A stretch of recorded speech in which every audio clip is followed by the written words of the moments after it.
আসসালামু আলাইকুম গাইস। আজকে শুক্রবারের রান্নায় কিন্তু আমি ধুমায়া রান্না করছি। ধুমায়া রান্না করছি বলতে একদম ধুমায়া।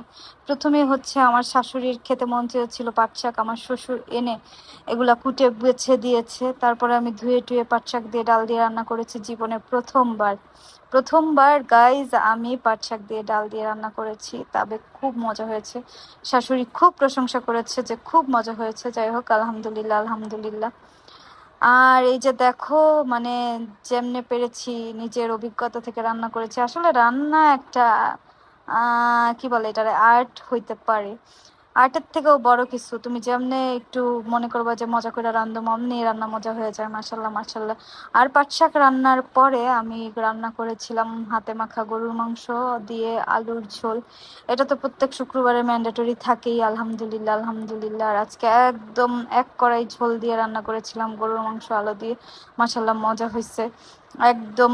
কি বলে, আমার রেসিপিতে একদম আলু দিয়া রান্না করছি, অনেক ভালো হয়েছে।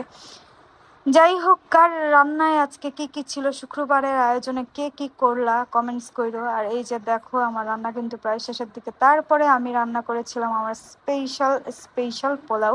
আর আমার পোলাওটাও আজকে অনেক মজা হয়েছিল গাইজ, অনেক অনেক মজা হয়েছিল। এই যে দেখো, আমি পোলাওর চালটা প্রথমে ভাজ্জা টাইজা একদম পানি টানি দিয়ে রান্না করে ফেলাইছি, আর উপরে দিয়ে দিছি অনেকগুলো বেরেস্তা আর হইতাছে জয়া ঘি।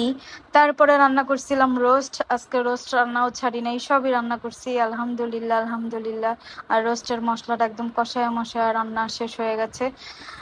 আর আজকে তারপরে ঘুরতে বেরিয়েছিলাম, একটু শপিং করতে বেরিয়েছিলাম। শুক্রবার মানে একটু ঘোরাঘুরি, একটু বাইরে ঘোরাঘুরি। আর এই দেখো, রোস্টের কালারটা কিন্তু সেই আসছে, সেই সেই আসছে। তো আমার আজকের ভিডিও এই পর্যন্তই। আল্লাহ হাফেজ, টাটা বাই বাই, আসসালামু আলাইকুম।